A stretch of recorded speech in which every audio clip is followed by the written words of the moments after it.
नमस्कार मंडळी. मी Babanrao Patil. Flying movement Nitin दंडुकर ह्या उडता उडता यूट्यूब चॅनलमध्ये मी सर्वांचं मनपूर्वक स्वागत करतो. गेल्या वेळी नितीनदादांनी वर्णभेदावर बोललं. म्हणजे वर्णभेद अजूनही जगामध्ये काही ठिकाणी लोक मानतात, पण आपल्या महाराष्ट्रामध्ये संतांची फार मोठी परंपरा असल्याकारणाने आपल्या याच्यामध्ये ह्या गोष्टी आपण लांब आहोत. असो, तो आपला विषय नाही आहे. काय व्हिडिओ शूट करण्यापूर्वी म्हटलं दादा आज काय सांगणार, तर दादांनी मला सांगितलं की मी स्वप्न ह्या विषयावर बोलणार आहे. मंडळी, आपली मोठी मंडळी आपल्याला नेहमी सांगतात की स्वप्न मोठी पाहायची असतात. म्हणजे जी मोठी पाहिलेली स्वप्न प्रत्यक्षात उतरण्यासाठी कठोर मेहनत करायला लागतात. पण दादा आज कुठलं स्वप्न सांगणार आहे, कारण का फ्लाइंग आणि स्वप्न हे जे काही दादा ते काय असं सळमिसळ करतो ना, हे मजेशीर आहे.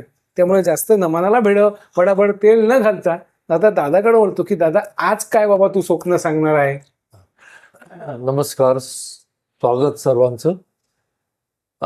बबन, तुला स्वप्न पडतात? हो, पडतात ना. हा, कधी पडतात? तसं काय सांगता येत नाही. पहाटे पण पडतात. हा, पहाटे पण पडतात. त्याला असं ती खरी ठरतात म्हणतात ना, असं पण पडतात. आता स्वप्न खरं ठरतं की नाही मला माहित नाही, पण स्वप्न पडतात आपल्याला.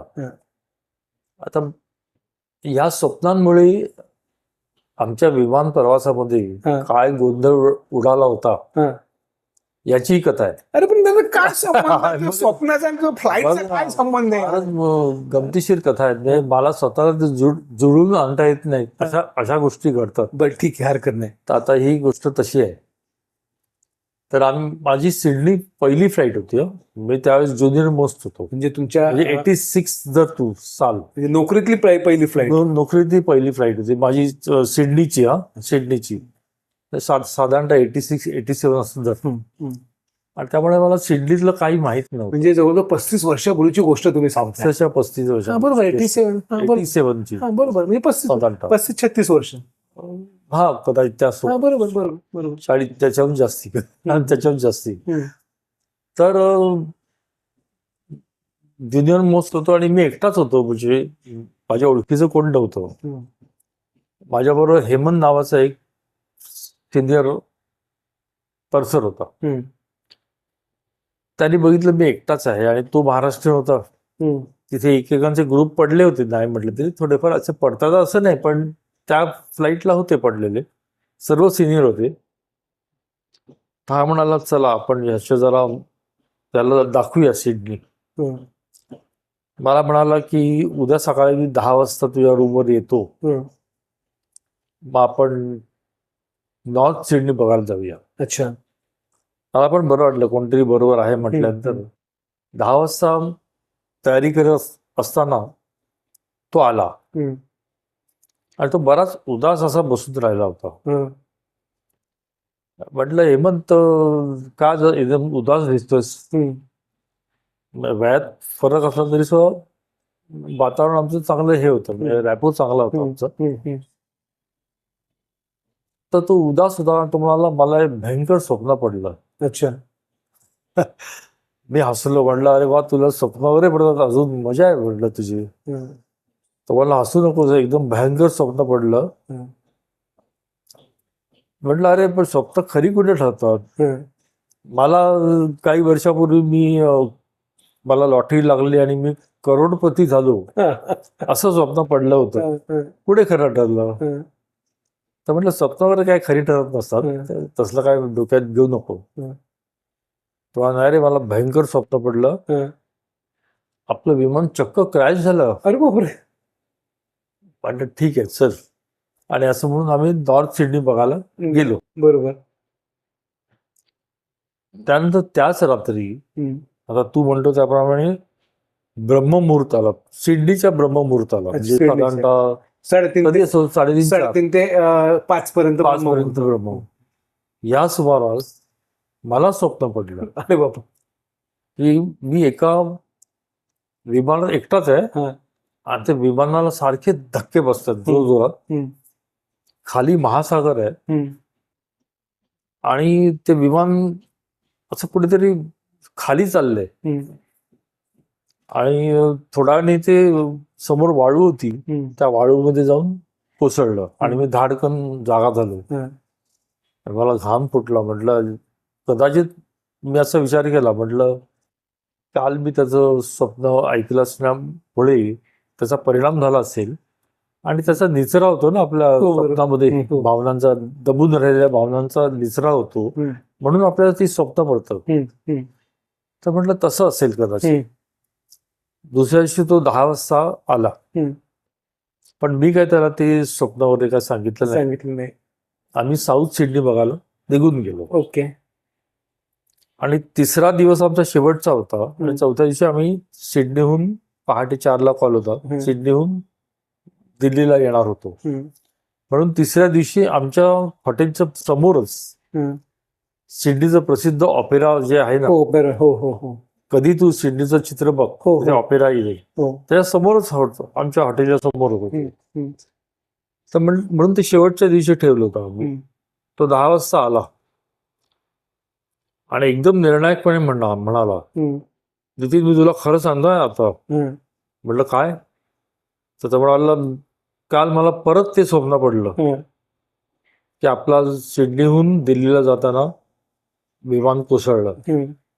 आता मात्र मी हसलो नाही, आता मी चांगलाच हादरलो. म्हटलं लागोपाठ 3 दिवस एकच स्वप्न पडावं, हे काय म्हणजे याला योगायोग म्हणता येणार नाही. आम्ही ती ऑपेरा वगैरे बघितलं, ते लक्ष नव्हतं आमचं, पण दिवस क्षण मोजत होतो. म्हटलं आपला हा शेवटचा दिवस. आम्ही कॉफी शॉपला गेलो, निघताना एकमेकांना गुड नाईट केलं आणि आपापल्या रूमवर आलो. मी जागा, म्हटलं आपले शेवटचे क्षण आयुष्यातले, आणि मला लाखो मैल दूर आपली लोक आठवायला लागली, क्षण आठवायला लागले. आणि म्हटलं अशा रीतीने आपला शेवट व्हावा हे माझं मन तयार होत नव्हतं. आणि मनाचा कोळी चिंतांची जाळी विणायला लागला होता. रात्रभर मी तळमळत होतो, ह्या कुशीवरून त्या कुशीवर. पण त्यात मला डोळा लागला कुठेतरी. आणि थोड्याच वेळात 4 वाजता रिसेप्शनचा कॉल आला. तर रिसेप्शनचा कॉल आला म्हणजे काय, तर mister Tendulkar, this is your pickup time and 5 o'clock is your pickup time, have a good day. तर तिला गुड डे ह्याचं काय माहिती पुढे काय होणार.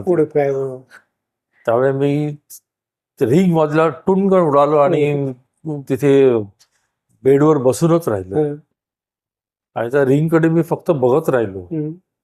उचलण्याची म्हणजे डेअरिंगच होत नाही. म्हटलं आता चक्क मरणाचा कॉल आहे हा, शेवट यमदूताने हाक मारलेली आहे, तर ते घेण्याची काय माझी तयारी नव्हती मनाची. एकदा वाटलं तर रिपोर्ट सीक करावा, पण स्वप्न पडलं हे काय सबळ रिझन होऊ शकत नाही की रिपोर्ट सीक करण्याचं. त्यामुळे त्या रिंगकडे मी बघतच बसलो होतो. पण म्हटलं आता दुसरं काहीच करता येण्यासारखं नव्हतं, आणि मी नवीन होतो ना त्यावेळेस. शेवटी आलिया भोगासी म्हणतो ना आपण, असावी सादर. म्हटलं घेतला तो फोन. म्हटलं आता ती म्हणणार की this is your call time and 5 o'clock is pickup. पण काय चमत्कार घडला. ती म्हणाली, mister Tendulkar, this is to inform you that your flight has been cancelled and for further information please contact your office. मी आश्चर्यचकित झालो, चाट पडलो. म्हणलं फ्लाईट कॅन्सल्ड याचा अर्थ फ्लाईटचा क्रॅश कॅन्सल्ड, म्हणजे आमचा डेथ कॅन्सल्ड. म्हणजे मी पुढचे अनेक वर्ष जगणार होतो. त्यामुळे मी आनंदाने पलंगावर 2 कोलांट्या उड्या मारल्या. तेवढ्या आमच्या सुपरवायझरचा फोन आला. तो एकदम सिनियर होता. त्यांनी माझी जरा मजा करायची ठरवलं. तुम्हाला फ्लाईट कॅन्सल झाली, तुला कळलं ना? म्हटलं हो कळलं, पण सर काय कारण त्याचं? त्यांनी माझी मस्करी केली. तर मला एअर इंडियाला कळलं की नितीन पहिल्यांदा सिडनीला आलाय. त्यांनी पहिल्या दिवशी नॉर्थ सिडनी बघितलं, दुसऱ्या दिवशी साऊथ सिडनी पाहिली, तिसऱ्या दिवशी ऑपेरा बघितला, आणि त्याचं अजून साऊथ आणि ईस्ट आणि वेस्ट सिडनी बघायचं राहिलं. म्हणून फ्लाईट कॅन्सल केली काय बात आहे. तुला बघण्यासाठी. तर मी हसलो, म्हटलं मस्करी नको, खरं कारण सांगा. हं. तर ते म्हणाले खरं कारण असं आहे की फ्लाईटला ऍक्सिडेंट झाला होता का. अच्छा. म्हटलं ऍक्सिडेंट. हं. तर ते म्हणाले ऍक्सिडेंट म्हणजे छोटासा ऍक्सिडेंट झाला की ती फ्लाईट जेव्हा एरो ब्रिजच्या जवळ आली हं. तेव्हा थोडासा त्यांचा कधी धक्का बसला आणि कुठचा तरी एक पार्ट हं. निकामी झाला हं. आणि तो पार्ट इथे मिळत नाही, तो मुंबईला मिळतो आणि तो मुंबईहून यायला 24 तास लागतो लागतात. आणि त्यामुळे आपली फ्लाईट कॅन्सल कॅन्सल झाली. झाली. रिलीव्ह झालो. हं. दुसऱ्या दिवशी आम्ही सिडनीहून दिल्लीला वगैरे आलो. हं. आज 40 वर्षानंतर मी तुमच्या समोर बसलोय, बसलोय. याचा अर्थ ते स्वप्न खोटं ठरलं. ठरलं. मी काय क्रॅश मध्ये वगैरे गेलो नाही. गेलो नाही. आणि हेमंत पण बिचारामध्ये, अर्थात त्याचं वय माझ्याहून जास्ती होतं, हं. तो बिचारामध्ये गेला अच्छा. मध्यंतरी. हं. पण तो हार्ट अटॅकने गेला, अच्छा. क्रॅश क्रॅश नाही. गेला नाही.